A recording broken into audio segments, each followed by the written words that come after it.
Eu peço encarecidamente às vozes femininas que sejam ouvidas agora o mais bonito que puderem, porque depois vêm os homens. As vozes femininas, Marcos 10, 19, 1, 2, 3.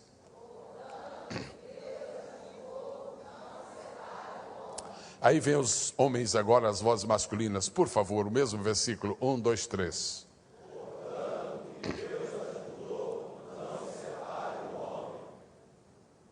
Todos nós conhecemos este versículo. Todos nós já o lemos muitas vezes. E principalmente nós já ouvimos este versículo muitas vezes citado em cerimônias de casamento. Não é o caso. Mas é um versículo. Está na Bíblia. E foi esta porção que Deus pôs no nosso coração para nortear o que vamos ministrar aqui esta tarde. Eu gostaria de lembrar por primeiro um versículo que acabou de ser citado pelo pastor Silas. Hebreus 4 e 12. Hebreus 4 e 12. Eu vinha conversando ontem do hotel para cá com um grupo de amigos e estava dizendo a um deles que eu tenho um carinho especial pela carta aos Hebreus. E eu disse para este irmão que eu penso que Deus ocultou o nome da pessoa que escreveu a carta aos Hebreus por causa da magnitude das revelações. E ele disse para mim, mas e Efésios? E a gente conseguiu em 15 minutos dialogar sobre isto e mostrar que Hebreus tem revelações mais profundas do que Efésios. Em Hebreus 4:12 está escrito, aí Deus não deixou conhecida para nós a identidade de quem escreveu, para que nenhum resquício de glória pudesse dirigir-se para essa pessoa.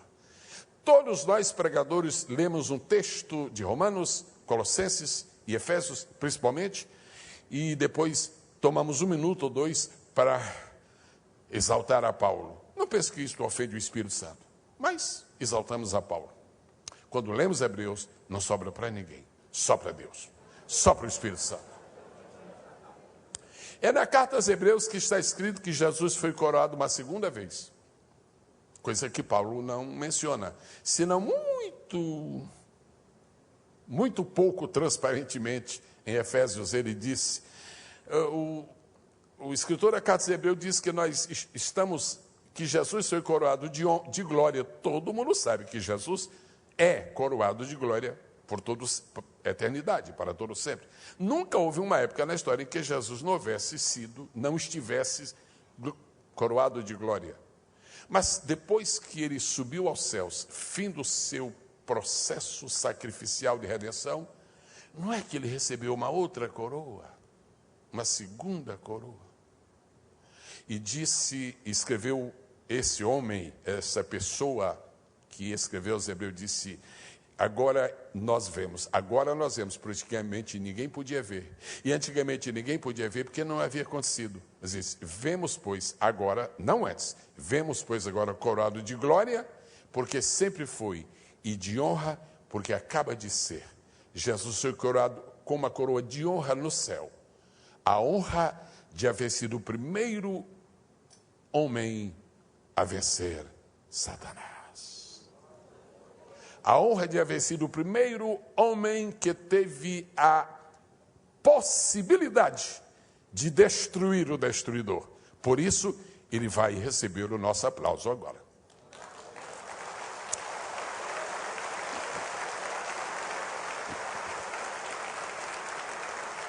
O escritor da carta aos Hebreus diz, porque a palavra de Deus é mais penetrante, eficaz e mais penetrante do que espada alguma de 2 gumes. Diga comigo, povo de Deus, por gentileza, espada alguma de 2 gumes. Todos nós amamos as palavras da Bíblia, todos nós amamos os conceitos da Bíblia, todos nós amamos as verdades da Bíblia, mas entre verdades, conceitos e palavras há uma diferença. Existem muitos pregadores que são especializados nos conceitos da Bíblia. Existem muitos pregadores que são especializados nas declarações gerais, generalizadas da Bíblia. Mas também é preciso dar atenção às palavras da Bíblia, uma a uma. E aqui diz, espada alguma de 2 gumes. Nós pregamos sobre palavra, pregamos sobre a palavra de Deus, pregamos sobre espada, pregamos sobre eficaz, pregamos sobre penetrante, mas não pregamos sobre 2 gumes. Está escrito 2 gumes. Será que um destes gumes nós poderíamos chamar de verdade original? Talvez. O primeiro gume é a verdade original, a verdade primitiva da Bíblia. Você lê o versículo. O que Deus ajuntou não separe o homem. Verdade original. O que Deus ajuntou não separe o homem. É aquilo. É uma verdade explícita.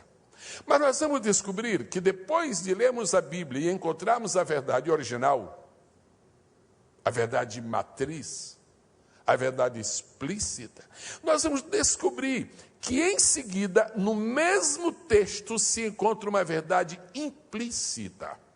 No mesmo texto se encontra uma verdade derivada, ela é derivada da original.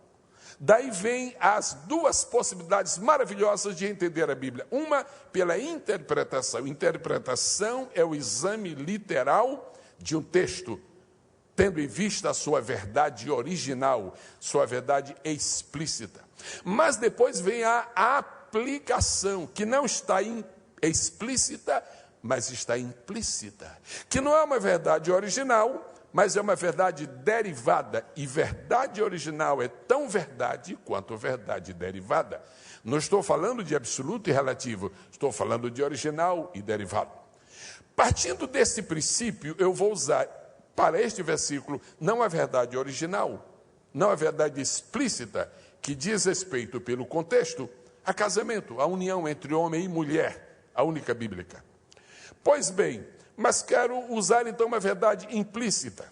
E uma diferença que nos deixa muito à vontade, nós pregadores, é que se nós estamos expondo ao povo a verdade explícita, nós somos obrigados a buscar o contexto.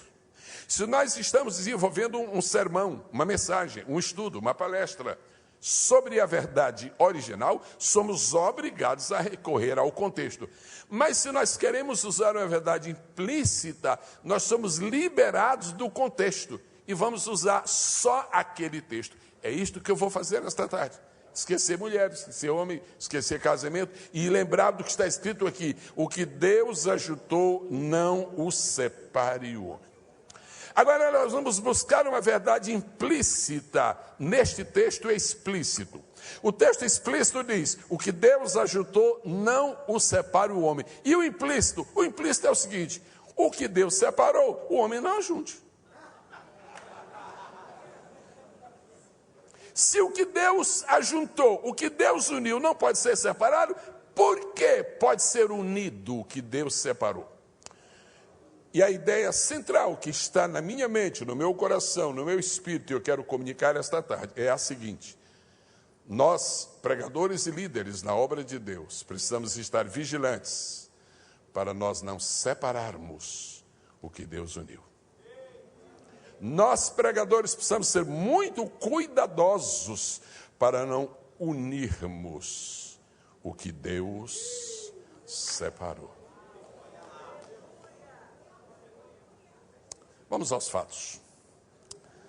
Eu só preciso dividir esta mensagem em 2 tópicos. Beleza, né? Primeiro, eu vou falar sobre 5 verdades, 5 separações feitas por Deus, que nos pode unir. E depois eu falo de 5 uniões que não se pode separar. O que o tempo der, a gente falará. Não preciso correr, mas vou caminhando. Vamos lá? Quantos querem ir comigo nessa caminhada? Digam amém. Se você está pronto, diga eu estou. Então vamos lá fazer uma declaração de fé. Diga o seu nome lindo. Eu vou dizer o meu baixinho aqui para você não copiar, a não ser o pastor Gesiel Lima. Vamos lá falar. Diga o seu nome. Gesiel, prometo que eu não vou separar o que Deus uniu. Mas eu não vou unir o que Deus separou.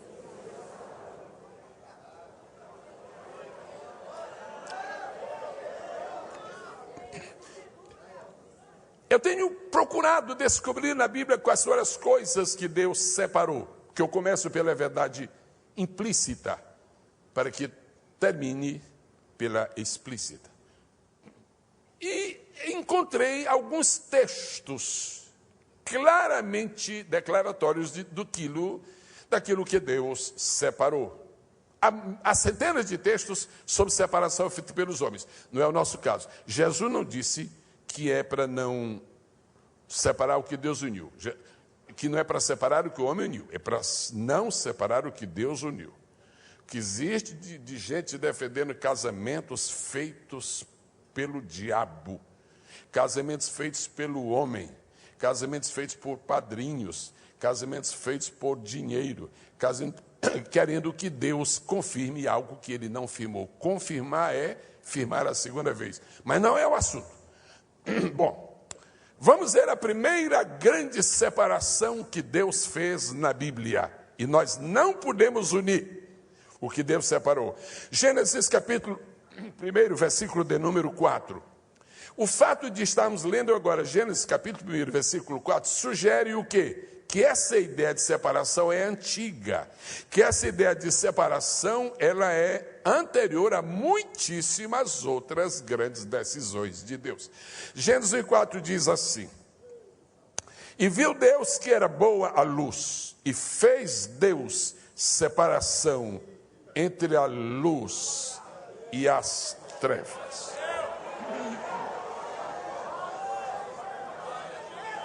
Eu venho esta noite dizer a esses milhares de pessoas que nos ouvem aqui, ali e além, que nós precisamos ser cuidadosos.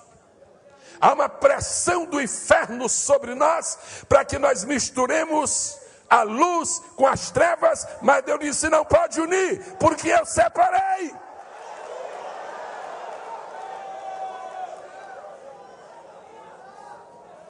Isto é extremamente abrangente.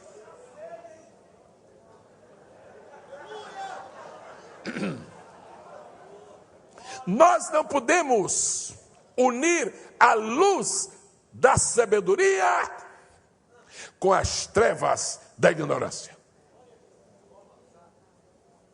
Nós não podemos unir a luz da verdade com as trevas da mentira e do erro. Nós não podemos unir a luz da santidade com as trevas das abominações. Caia sobre nós nesta tarde um temor profundo de Deus e um respeito pela atitude dele em separar a luz das trevas, e não vamos permitir que a luz volte a se unir às trevas jamais, porque Deus, desde Gênesis 4, separou a luz das trevas e hão de estar separadas por toda a eternidade. Bendito seja o nome do Senhor. Vamos à segunda separação feita por Deus. Vamos para Gênesis. Vamos para o capítulo 1. No ato da criação, Deus estava querendo e separando. Você não tem que esperar que a pessoa tenha um ano de crente para começar a fazer uma disciplina de consagração. Ele tem que ser separado no ato da criação, da nova criação. Você não tem que pôr um regime de hibernação em alguém que está vindo para Cristo. Vamos esperar um pouquinho, está muito verde, está muito fresquinho. Mais tarde a gente ensina os princípios fundamentais. Vai ser treva no meio da luz, porque não será luz no meio das trevas. Gênesis capítulo 1, versículo de número 6, diz assim: e disse Deus, haja uma expansão. Essa palavra expansão, dependendo da versão bíblica que você possua, pode ser expansão, pode ser espaço, pode ser firmamento. Muitas Bíblias estão usando firmamento. Não vamos discutir esta terminologia. Haja uma expansão no meio das águas, e haja separação entre águas e águas. Essa é uma dificuldade que nós temos. Quando as coisas são muito parecidas, nós não as separamos. Mas é preciso discernimento espiritual para ver que certas coisas parecidas são muito diferentes. E há que separá-las.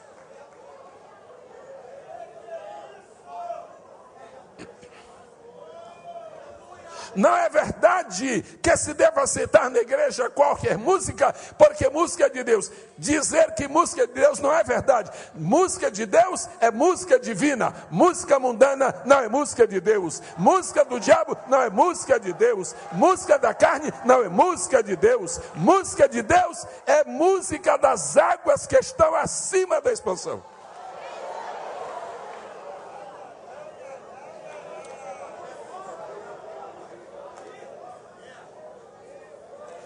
Não me parece acertado que, a pretexto de querermos evangelizar os pecadores, tenhamos um bloco de carnaval evangélico. Isso é unir o que Deus separou.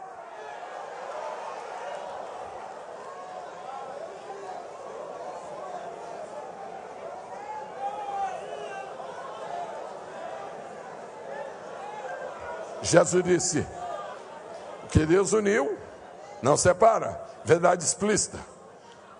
O que Deus separou, não una. Verdade implícita. Gênesis capítulo 1, versículo 7. E fez Deus a expansão e fez separação entre as águas que estavam debaixo e as águas que estavam acima. Líderes da obra de Deus neste Brasil, homens e mulheres que têm vindo aqui a esta Eslavec na esperança de receber de Deus, não dos homens, de Deus, através dos homens, claro, receber de Deus orientação, diretriz. Não esqueçamos de uma coisa: águas que são de cima não são águas que estão embaixo. Nós precisamos manter a nossa visão espiritual nítida e transparente, para que nunca percamos de vista a linha divisória que está separando as águas de cima das águas de baixo. As águas de cima, quando vêm para baixo, se tornam em dilúvio e são destruidoras. Elas não são destruidoras enquanto estão em cima, se tornam destruidoras depois que deixam de estar em cima para estar embaixo. E as águas que estão embaixo, pelo processo de evaporação, elas vão subir, mas só subirão se forem evaporadas. E há muita água querendo subir sem haver sido evaporada. E no processo de evaporação, sobe a água, mas não sobe a lama.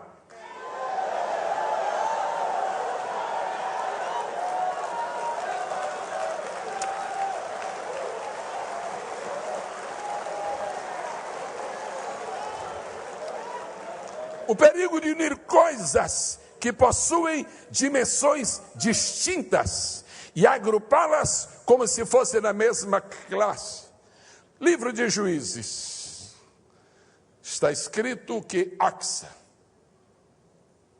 foi interpelada por Otniel, seu querido esposo, porque o pai dela havia dado a eles em herança uma terra, por causa do ato heróico de Otniel. E disse: minha filha, fala com teu pai.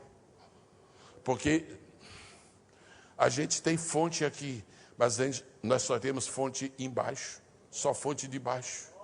E não está certo. E resumindo, diz a Bíblia que Axa foi lá e disse: meu pai, não estamos satisfeitos. As fontes de baixo, quando ocorre seca, elas se esgotam. Mas as fontes de cima, elas não se esgotam. E diz a Bíblia que eles receberam de novo um brinde, um bônus, uma doação de Caleb. E aí sim, aí tiveram fontes superiores e fontes inferiores. Vá para a escola, estude o que você quiser, gradue-se da maneira que puder, empreenda todos os seus esforços. Agora, não ponha no púlpito água de baixo como se fosse água de cima.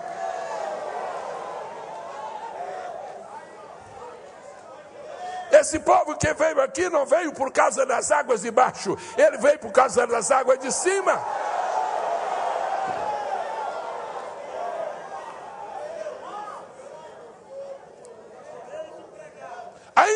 inspiração de Deus é algo maravilhoso, mas inspiração não é tudo para se ministrar a palavra.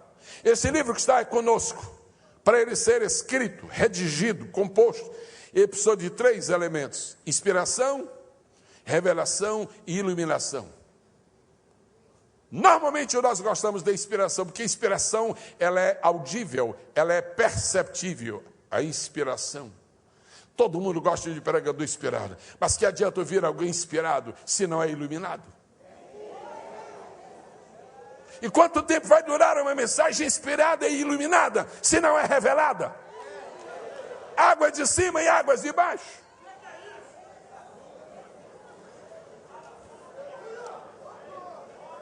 Todos nós estamos enxergando tudo aqui, porque está claro. É um ambiente aqui que está claro. Agora, se escurecer, se chegar à noite e apagar todas as luzes, nós não enxergaremos nada. E não precisa haver nenhum cego aqui, nenhum deficiente visual para não se enxergar nada. É que existem trevas por dentro e trevas por fora. Para o cego, tudo está escuro. Para o que tem bons olhos, tudo está claro. E só bons olhos é que discernem as águas debaixo das águas que estão em cima. Agora, quantos quilômetros mede o firmamento? Nem a ciência diz. E só não diz porque não sabe.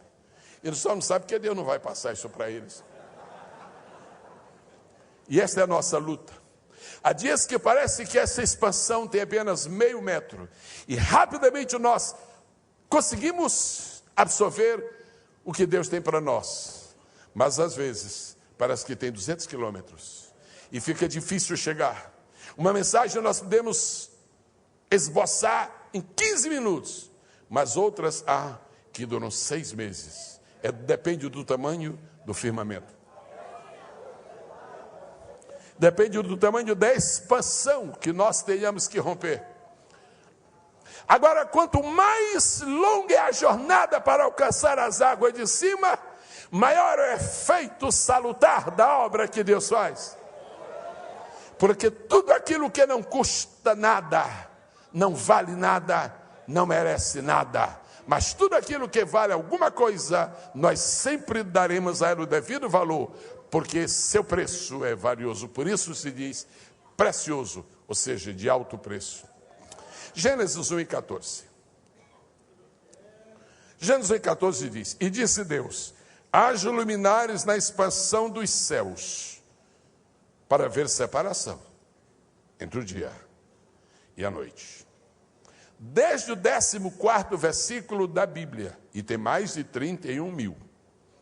Desde o 14º versículo da Bíblia, Deus está dizendo: por favor, hein? Dia é dia. E noite é noite. Noite é noite. E dia é dia. O melhor luar que exista não faz da noite um dia. Porque Deus separou o dia da noite. Mas também o eclipse mais forte que haja não faz do dia uma noite, porque Deus separou o dia da noite. O novo nascimento significa, na linguagem bíblica, a introdução de um novo dia. E esta é uma causa muito difícil, muito torturante para todos nós, pastores, líderes, obreiros, homens e mulheres que estão fazendo alguma coisa da obra de Deus. Convencer as pessoas que chegam na igreja de que elas não estão mais na noite, elas estão no dia. A Bíblia diz que os que se embebedam-se de noite. Está escrito, foi Paulo que escreveu aos Tessalonicenses. Pastor Silas saberia exatamente capítulo e versículo. Mas os que se embebedam-se de noite, porque embriaguez é próprio da noite. Nós, como líderes, não podemos nos embriagar, porque nós não estamos na noite, nós estamos no dia. E Deus fez separação entre o dia e a noite. Cuidado para você não se embriagar com elogios. Existem pessoas que estão perdendo o seu ministério pela embriaguez com elogios. Elas captam elogios, elas criam elogios, elas provocam elogios. Você sabe como é que se deve tratar com elogios? Aprendendo com Jesus. Chegou um cidadão lá, disse: Rabi, bem sabemos que és mestre vindo da parte de Deus. E ninguém faz estes sinais que tu fazes se Deus não for com ele. Se você quer ter vitória sobre o elogio, ignore-o. Alô? Se você quer ter vitória sobre o elogio e não se embriagar com ele, ignore. Sabe como é que já disse? Obrigado, Senhor Nicodemos, você está certo. Eu sou rabi, eu sou vindo. Jesus nem tomou conhecimento do elogio. É o seguinte, meu amigo, você tem que nascer de novo, rapaz.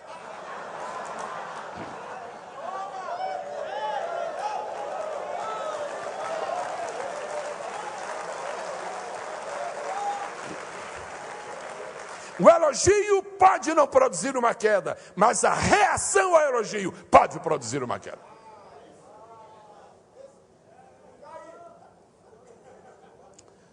E quando nós nos embriagamos com isto, nós não somos mais do dia, nós somos da noite. E uma verdade implícita, o que Deus separou.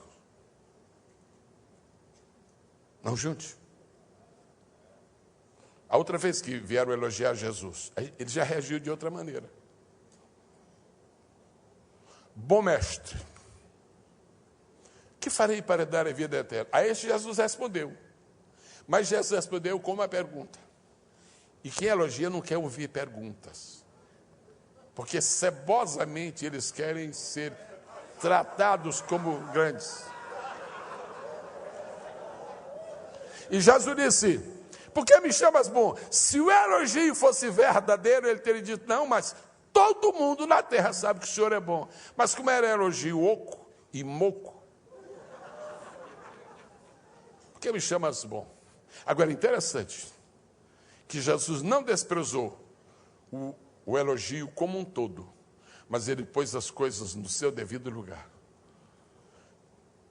Quando Jesus esteve aqui na terra, e eu vou falar isto assim muito piedosamente, Jesus tinha dois prazeres muito especiais. Sabe o que é? Coisas que a gente tem. Jesus era um homem. Jesus tinha dois prazeres muito especiais. Quem quisesse conseguir alguma coisa com Jesus, era só tocar nessa tecla, Jesus. Uma era chamar Jesus de filho de Davi. O camarada podia ser cego, podia estar lá do outro lado da estrada.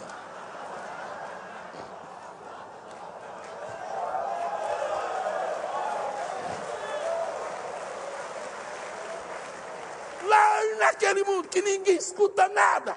Jesus, filho de Davi.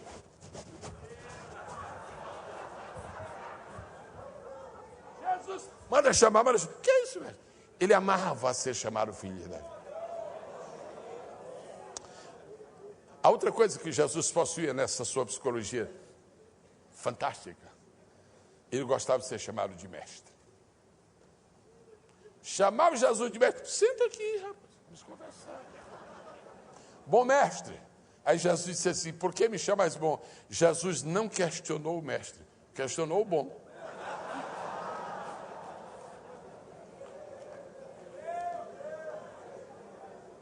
E se você me pergunta por que Jesus gostava de ser chamado, eu penso que é um direito seu recordar isto. Parto do pressuposto de que todos sabem. É que Jesus sabia que só dispunha de 3 anos para ser chamado de filho de Davi e de mestre. Ele só fantasia: me chama de mestre, me chama. Porque é só aqui. Lá no céu, ele nunca será chamado de filho de Davi, porque Davi lá não é um rei, é um súdito como nós.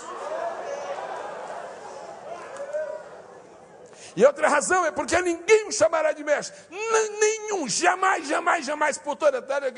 Mestre, que mestre? Só existe mestre onde existe ignorância. O céu não é o caso, portanto.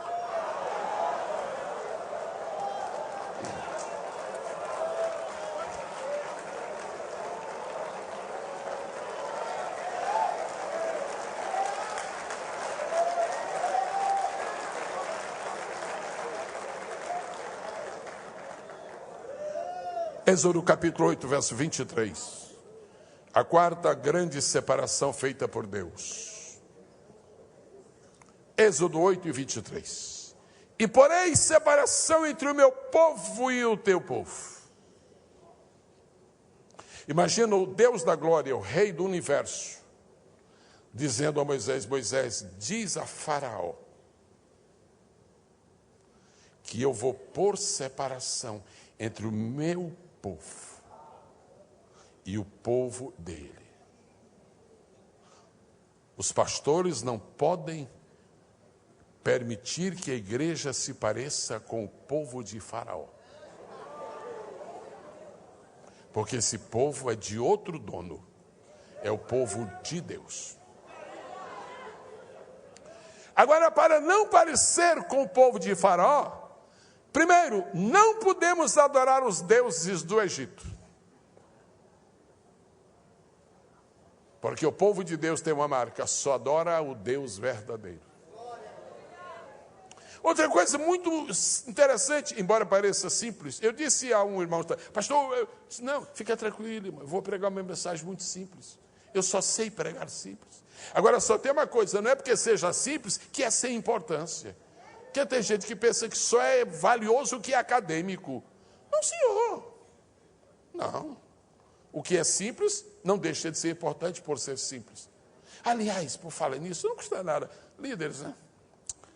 A diferença entre muitos oradores sacros e Jesus é que alguns oradores sacros pensam raso e falam profundo.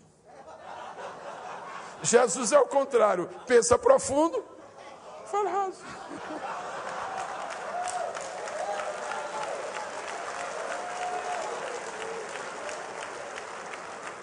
E Deus disse para Moisés: fala com o Faraó, eu vou pôr separação entre o meu povo e o teu povo. Eu venho dizer aos participantes da Eslavec que até que Jesus venha, o povo de Deus vai se manter unicamente povo de Deus. Lembrai-vos da história. Alô, Constantino. Alô, Constantino, alô. Está ocupado. Quando o povo de Deus, por estratégias políticas, tende a se transformar em povo que não é de Deus, está contrariando um princípio bíblico, que está numa verdade implícita de Marcos capítulo 10, versículo 9. Pode o Senhor Jesus neste momento ser especialmente louvado? Êxodo capítulo 9, versículo 4, e aqui terminamos a verdade implícita, para poder chegar na explícita, né? Êxodo 9, 4. E o Senhor fará separação entre o gado dos israelitas e o gado dos egípcios, para que nada morra de tudo que for dos filhos de Israel. Há três perigos muito grandes que nos rondam, que nos perseguem e às vezes que nos assolam. Se puderem, eu agradeço a gentileza de repetir. O perigo de unir.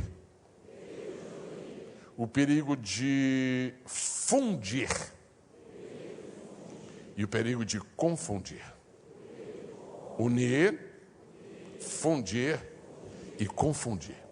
São as três táticas mais comuns de Satanás em relação a Deus, em relação ao povo de Deus. Quando Deus disse, no versículo anterior, no texto anterior, quando Deus disse: Moisés, fala com o faraó, eu vou pôr separação entre o meu povo. Em Êxodo capítulo 9, Deus lançou os fundamentos do anti-ecumenismo. Meu povo é meu povo, e não se unirá com o povo de Faraó, porque Faraó irá ao mais profundo dos mares, enquanto eu permanecerei nas mais altas, mais altas, mais altas, mais altas, mais altas elevações do universo. Deus pôs separação entre o povo dele, mas especialmente notável que Deus pôs separação entre o gado do povo dele e o gado do povo do Egito. Gado. Falei baixinho. Gado. Mais alto. Essa palavra é abrangente. Ela quer dizer tudo o que você imaginar. Gado é todo o seu patrimônio.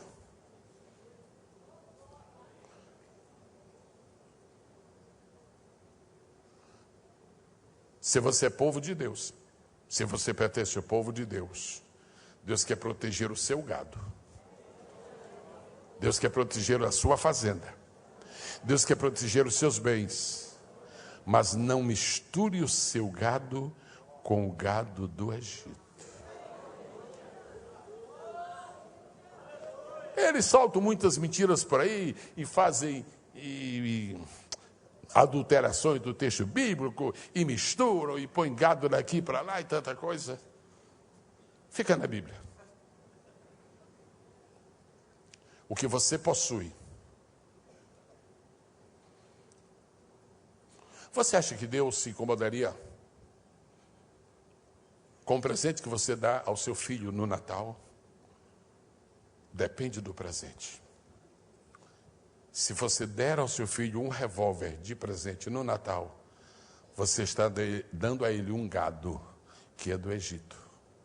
A maldição do Egito vai vir para a sua casa.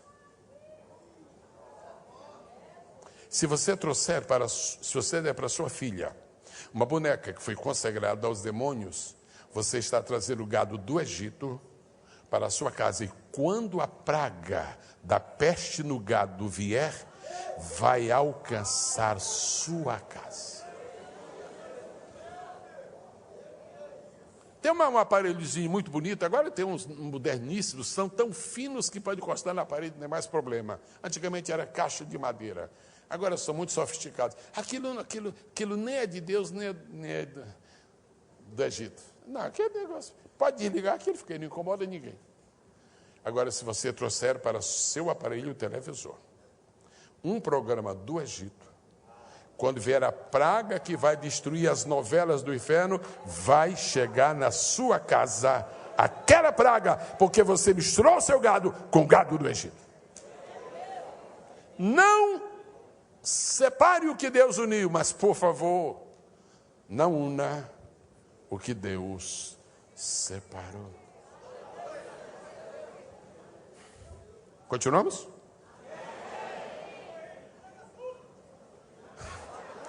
Vou falar sobre as uniões que Deus fez. Falamos sobre separações que Ele fez. E eu penso que estamos dando somente ideias. E vai haver um desdobramento múltiplo. Ei! Eu acho que... em testemunho. Atos 6 e 4. Atos 6 e 4. Ali está dizendo é o que falta. É o que falta ali? Faltam 10 minutos?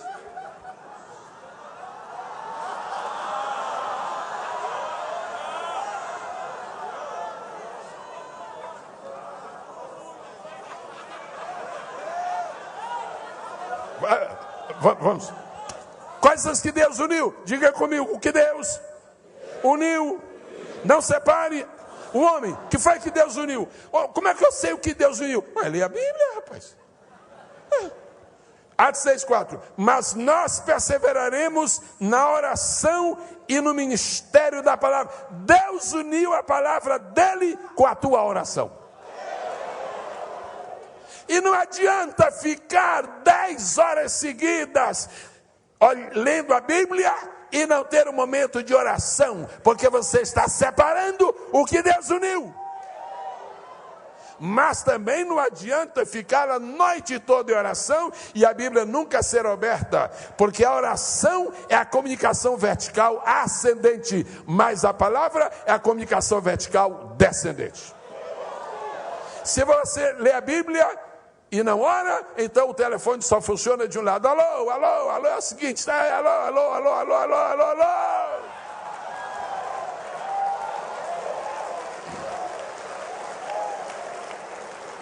Diga após mim, por favor. Pela palavra, Deus se comunica com o homem. Pela oração, o homem se comunica com Deus. Então, há duas tentações. Tentação. Quais são? Primeira tentação muito grande. Essa tentação é só para obreiros e os outros. Mas é mais para obreiros. É a tentação de ler muito a palavra e não orar. Eu não orei hoje, mas em compensação que eu li, rapaz, eu li um salmão, quer dizer, o 119. Agora, a tentação de ler muito a palavra e não orar. E a segunda, a tentação de orar muito e desprezar a palavra. E aí nós perdemos o equilíbrio da vida espiritual. Quando um destes dois está ausente, a palavra oração, qual que é? Quando um desses dois está ausente, ocorre uma crise. Muita gente que está em crise, não está em crise por outros motivos, está em crise por falta de oração, ou de leitura da palavra. Se é falta de oração, é porque a antena não funciona mais, e ele não consegue mais. Se é por causa da palavra, ele perdeu a sua direção, porque o GPS está falido. Então é necessário manter os dois. Quando um dos dois está ausente, há crise. Mas quando os dois estão ausentes, aí ocorre o caos.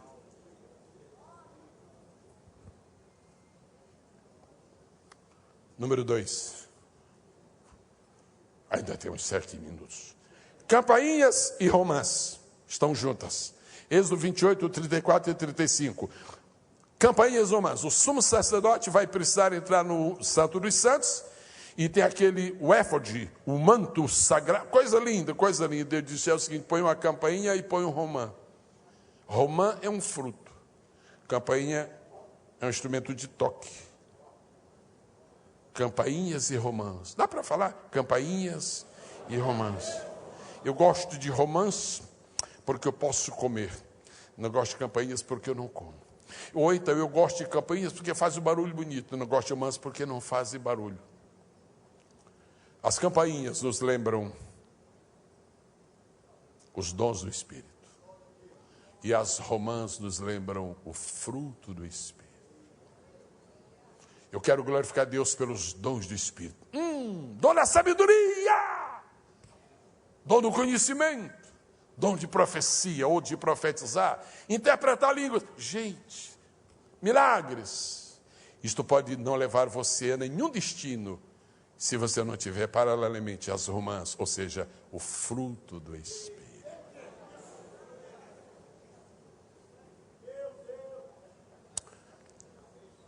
Qualquer vida se esvazia se tiver muita sabedoria, mas não tiver amor. Porque a sabedoria é dom, mas o amor é fruto. Deus nos guarde a manter uma zona de equilíbrio muito perfeita, muito equânime nesta vida. Porque Jesus disse, o que Deus uniu, não separou. Há pessoas que dão valor extraordinário aos dons, e tem que dar mesmo. Coisa impressionante. Se a igreja perder os dons, ela perdeu muito, muito, muito. E vai ser muito difícil se manter pentecostal sem os dons. Agora, se ela não produzir frutos, ela estará sujeita a ser cortada. Porque já disse, árvore que não produz frutos. Você nunca será tirado da árvore por não estar utilizando um dom, nunca. Mas poderá ser extirpado do rebanho por não estar produzindo fruto. Número 3, fé e obras. Tiago 2,17. Assim também a fé, se não tiver as obras, é morta em si mesma. Tiago 2,18. Mas dirá alguém, tu tens a fé, eu tenho as obras, mostra-me tua fé, sem as tuas obras, eu te mostrarei a minha fé pelas minhas obras. Tiago 2,22. Bem vês que a fé cooperou com as suas obras, e pelas obras a fé foi aperfeiçoada. Só para aclarar e estabelecer uma plena harmonia com o contexto da Slavec.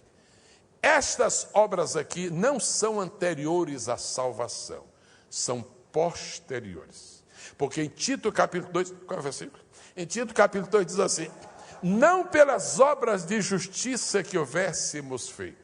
Então, nossas obras não têm nenhum valor até que Jesus nos salve. Agora, em seguida a nossa salvação, meu irmão, vamos tratar de produzir obras. Vamos tratar de fazer alguma coisa. Então, é muito interessante que a Bíblia une. Isto não é só em Tiago, que é o patrono, não é das obras, mas há também Apocalipse 2:13. Conheço as tuas obras e onde habitas, que é onde está o trono de Satanás, e retens o meu nome, e não negaste a minha fé. Você está vendo que coisa linda? Conheço as tuas obras, mas diz, não negaste a minha fé. Onde houver fé, tem que haver o testemunho das obras. Não custa nada dizer que Deus está de olho na nossa fé, mas por favor, irmãos, o mundo está de olho nas nossas obras. E não produziremos para o mundo as obras adequadas se não produzimos para Deus a fé que a Ele agrada. Quantos podem glorificar o nome do Senhor? Bom, hein? Mais 5? Mais 6.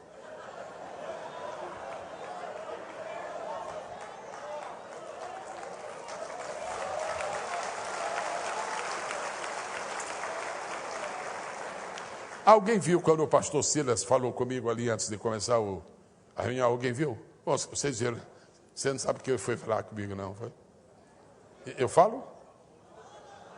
Sabe que ele foi falar comigo? Por favor, não passe de 1 hora.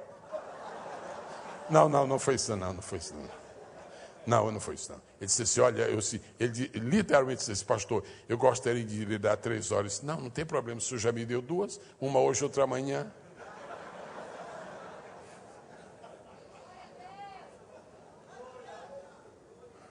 Eu quero glorificar a Deus por todas as pessoas.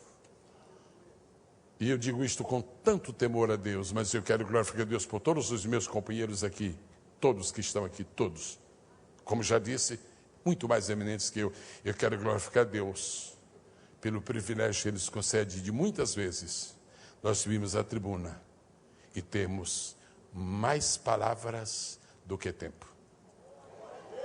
Porque quando o nosso ministério começa a definhar, nós temos muito tempo e não temos o que dizer.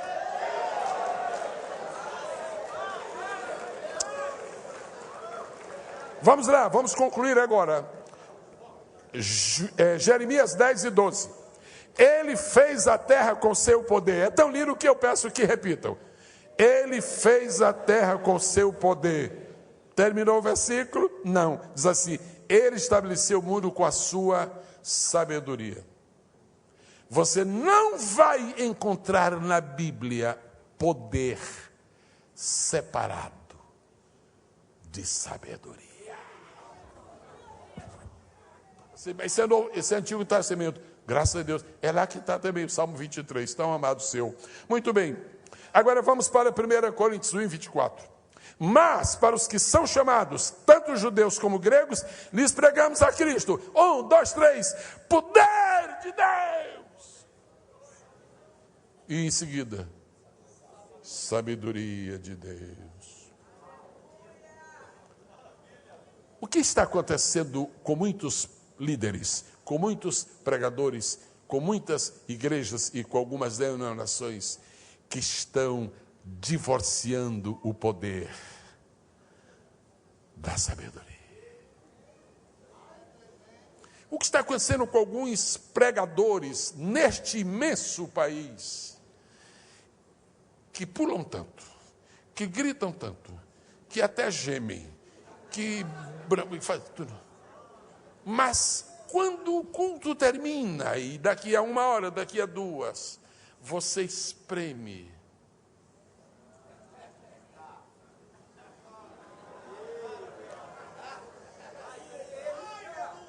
O maior poder que caia nesta Eslavec, o maior que caia, por maior que seja, daqui a 3 meses não nos lembraremos, mas o que Deus lhe ensinar aqui.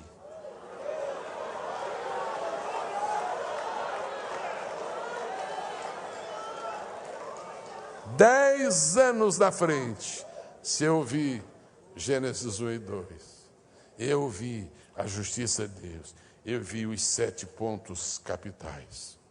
Aqueles.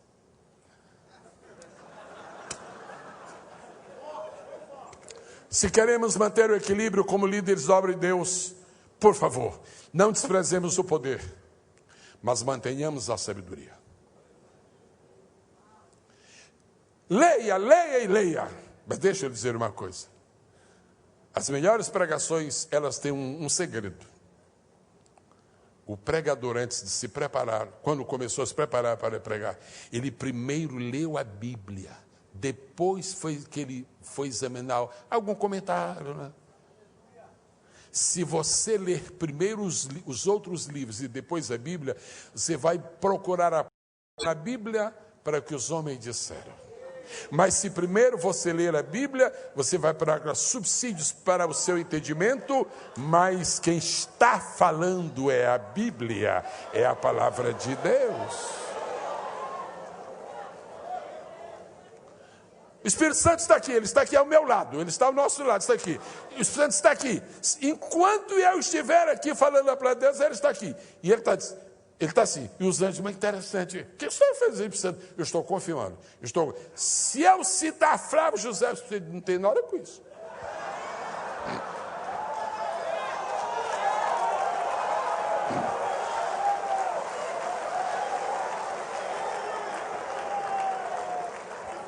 O Espírito Santo, o Espírito Santo ontem estava aqui a todos os momentos.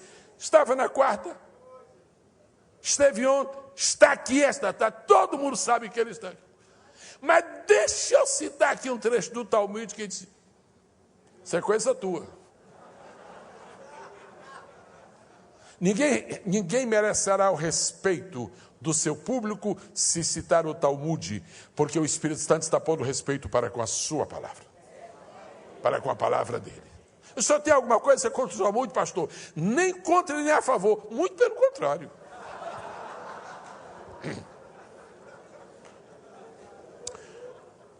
Seja um líder cheio de poder, mas não perca a sabedoria. Você tem 2 mãos para gesticular e fazer os movimentos, mas você tem 2 pés para andar firmemente no chão. Não use tanto as mãos que os pés percam o equilíbrio. Agora, não caminhe de mão no bolso, porque as mãos reclamam. Diga comigo, poder, sabedoria. Aquilo que Deus ajuntou.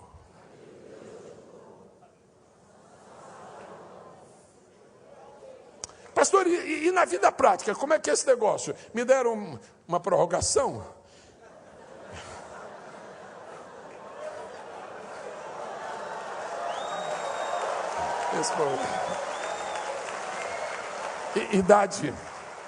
Idade tem as suas vantagens, não tem? Fala sério, né?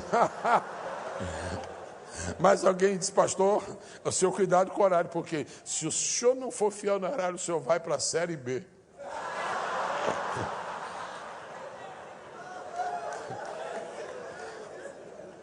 Jesus está em Caná da Galileia.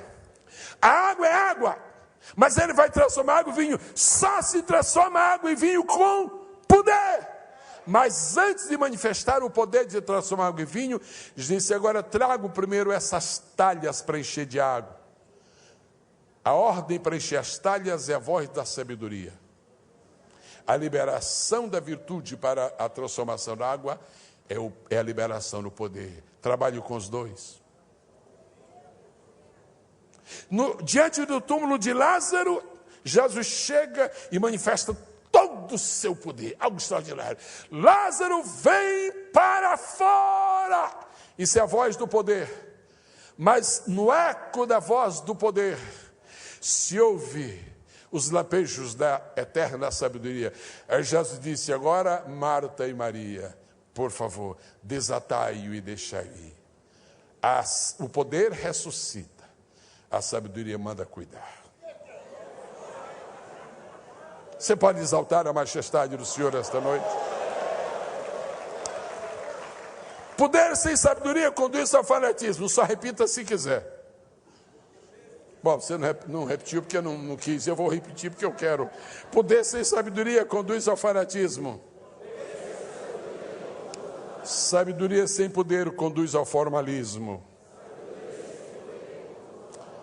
Poder se manifesta nas emoções. E não vem censurar pregador porque se emociona, não, que Jesus também se emocionou. Jesus se emocionou diante de uma mulher que... Não é possível, não é possível. Poder se manifesta com emoções. Se você não gosta de emoções, você tem que passar de Atos 1 para Atos 3. Vai ser um problema, porque Atos 1 tem uma eleição... Não foi fraudulenta, foi herética. Tu, Senhor, sabes qual dos dois tem escolhido? Eu não escolhi nenhum. Eu não escolho dois. Para cada cargo na igreja, Deus não tem dois candidatos. Deus só tem um. Você vai apressar dois candidatos, isso é falta de discernimento de Deus e de conhecer a sua vontade e o seu plano. Isso é a mutilação da teocracia.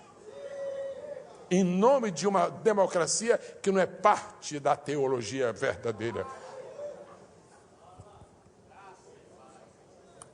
Poder se manifesta nas emoções, mas a sabedoria se manifesta nas reflexões. E se nós nos emocionamos demais e não refletimos, nós terminamos batendo com a cabeça na parede.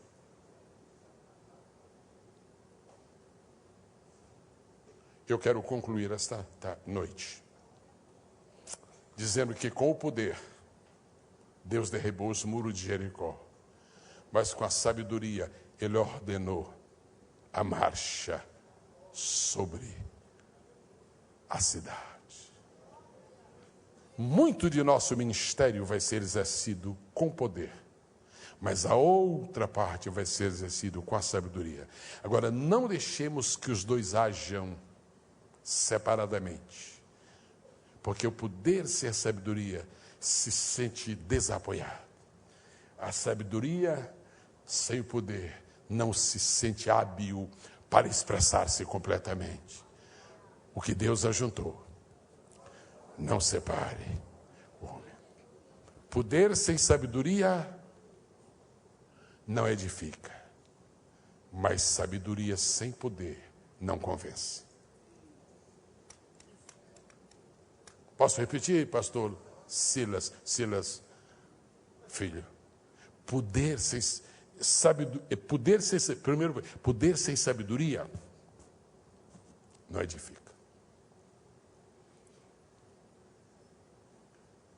Agora, sabedoria sem poder não convence.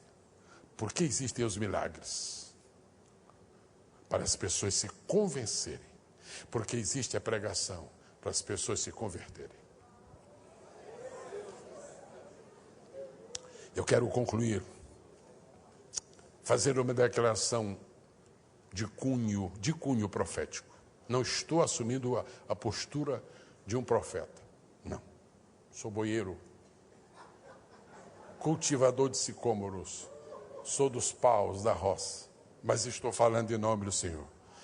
Eu quero predizer, profetizar, que os últimos dias da igreja, serão dias de poder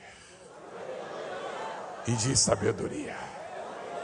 Quero declarar em nome do Pai, do Filho e do Espírito Santo, vai surgir um avivamento de sabedoria e um despertamento de poder na igreja do Senhor.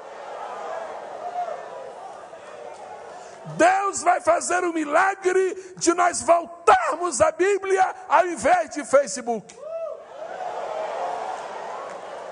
Deus vai nos permitir receber um espírito de iluminação tão grande que nós vamos conhecer os mistérios últimos no sentido cronológico da igreja na terra. E como eu creio que este avivamento de sabedoria e de poder já está em curso, eu me atrevo a dizer, sem nenhum sentido secundário, pessoal, humano, o Senhor me defenda disto, mas eu me atrevo a dizer que esta escola é parte de um movimento de Deus para produzir poder e sabedoria.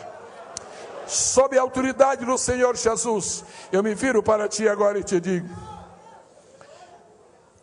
pede a Deus sabedoria.